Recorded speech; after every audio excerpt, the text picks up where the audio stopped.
खरीदार फंसा और सुप्रीम कोर्ट खफा। बात है नोएडा की, जहां पर सुपरटेक के 16 प्रोजेक्ट्स फंसे हैं और अब मामला सुप्रीम कोर्ट में। सुप्रीम कोर्ट ने नोएडा अथॉरिटी को आड़े हाथों लिया और कहा है कि तुम्हारी वजह से ये सब कुछ हुआ। जिस तरीके से तुमने जमीनें बांटी, पैसे फंसा और अब तुम अड़ंगा डाल रहे हो कि ये कोई नया बिल्डर आके एनबीसीसी जिसे काम मिलना चाहिए उसे नहीं मिले, पहले उसके पैसे आए। कोर्ट ने कहा है एक तरफ हटिए, पहले घर बनने चाहिए।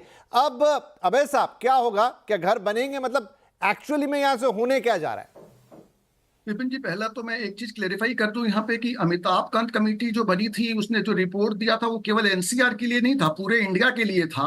और इसमें जैसा कि यहाँ पे आप लोगों ने कहा, ये इस बात सही है कि केवल यूपी में थोड़ा बहुत काम उस पे हुआ और कुछ लोगों को उससे घर भी मिला है, ये बात सही है। लेकिन महाराष्ट्र का भी उसमें योगदान है, कर्नाटका में भी फंसे हुए प्रोजेक्ट्स हैं। और वो जो 5,44,000 के एग्जैक्ट फिगर मेरे को याद नहीं है, लेकिन जो आंकड़ा दिया गया है उसमें वो पूरे इंडिया का है, वो केवल एनसीआर का नहीं है। और बाकी जगह पे तो कोई रिपोर्ट ही नहीं है कि उस पर कोई काम हुआ, उसके तहत क्या कार्रवाई हुई, कुछ पता नहीं। अब आते हैं कि अपने जो घर खरीदार फंसे हुए, देखिए विपिन जी, अपने को ये बात माननी पड़ेगी कि आज की डेट में घर खरीदार जो फंस गया वो बुरी तरह फंस गया। उसको अब कोई शॉर्टकट, क्विक फिक्स मेथड तो है नहीं जिसको हम लोग अभी सजेस्ट कर दें यहां से और उसको घर मिल जाए।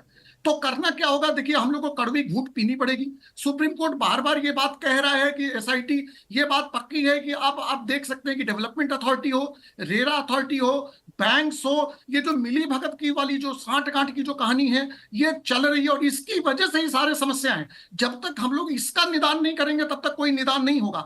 आप देखिए, रेरा अथॉरिटी के अगेंस्ट में विपिन जी, अभी बिहार अपीलेट ट्रिब्यूनल ने एक ऑर्डर पास किया जिसमें उन्होंने कहा कि रेरा अथॉरिटीज को ट्रेनिंग देने की जरूरत है, क्योंकि उनको पता ही नहीं है कि वो क्या ऑर्डर पास कर रहे हैं। अभी मैं इसमें ये बात समझना चाह रहा हूं कि अभी जो सुप्रीम कोर्ट की फटकार आई है उनका जो भी है, तो यहां से क्या ये एनबीसीसी के लिए रास्ता क्लियर हो गया कि वो टेक ओवर कर लेंगे और बनाना शुरू कर देंगे, या अभी भी ये मामला फंसा रहेगा? देखिए, वो तो सुप्रीम कोर्ट के हाथ में है, वो समस्या वहां नहीं है। लेकिन जो वकील साहब ने कहा वो बात जरूरी है कि क्या इस तरह के जजमेंट केवल वही नहीं लोगों को फायदा पहुंचाएंगे जो सुप्रीम कोर्ट तक जा रहे हैं? क्यों नहीं इसको यूनिफॉर्म कर दिया ठीक है, वो आगे की चीज है, लेकिन मैं तो अभी यहाँ भी 40,000 लोग हैं। नहीं, यहाँ पे तो विपिन जी ये पावर तो सुप्रीम कोर्ट को है। यहाँ पे मामला सलट जाएगा अगर सुप्रीम कोर्ट डिसाइड कर लेता है और इस तरह के ऑर्डर पास करता है तो। लेकिन जैसा आपने कहा कि क्या हम लोग आगे के लिए, तो आगे के लिए सुप्रीम कोर्ट अगर ये बात कह दे कि ये एक जो है ये प्रेसिडेंट तय हो रहा है और यहां तक जिस तरह जो भी इस तरह के मामले होंगे उसमें ये जजमेंट अप्लाई हो जाएगा, तो कम से कम ग्राउंड लेवल में उस जजमेंट को मान के तो मैं विराग जी यहां से टेक्निकली होने क्या जा रहा है, क्या होने जा रहा है?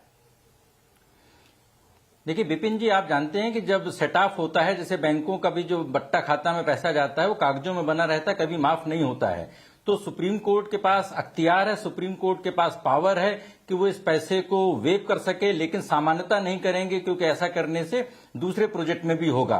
सुप्रीम कोर्ट के दबाव से सरकार को एक्शन लेना पड़ेगा। सरकार के साथ भी दिक्कत ये है कि किसी एक प्रोजेक्ट में वो एक एक्शन नहीं ले सकती, उसको कंप्लीट पॉलिसी लेना पड़ेगा। नोएडा, ग्रेटर नोएडा के सारे इस तरह के जो मामले हैं कि उनका क्या किया जाए, पहली बात। दूसरा, जो मेरे मित्र अभी बोल रहे थे, तो कोविड पीरियड का एक आंकड़ा है, नोएडा, ग्रेटर नोएडा में लगभग 2.4 लाख जो यूनिट्स हैं वो स्ट्रेस्ड हैं, जहां पर प्रॉब्लम है। आप एक सोल्यूशन की बात बोली थी, सोल्यूशन देखिए दो हैं, मोटे तौर पे दो सोल्यूशंस हैं। पूरे देश में बुलडोजर जस्टिस की बात हो रही है, पूरे देश में जब कोई रेप होता है तो फांसी की सजा की बात होती है। तो जब कोई इस तरीके के आपराधिक नेक्सस का खुलासा हो तो पहला, जो लोग बिल्डर्स हैं वो बिल्डर्स इंसॉल्वेंसी के आड़ में अपनी पर्सनल गारंटी, अपनी पर्सनल वेल्थ को बचा नहीं सकें, उसकी नीलामी होनी चाहिए। उसकी नीलामी से जो होम बायर्स हैं उनको पैसा मिलना चाहिए।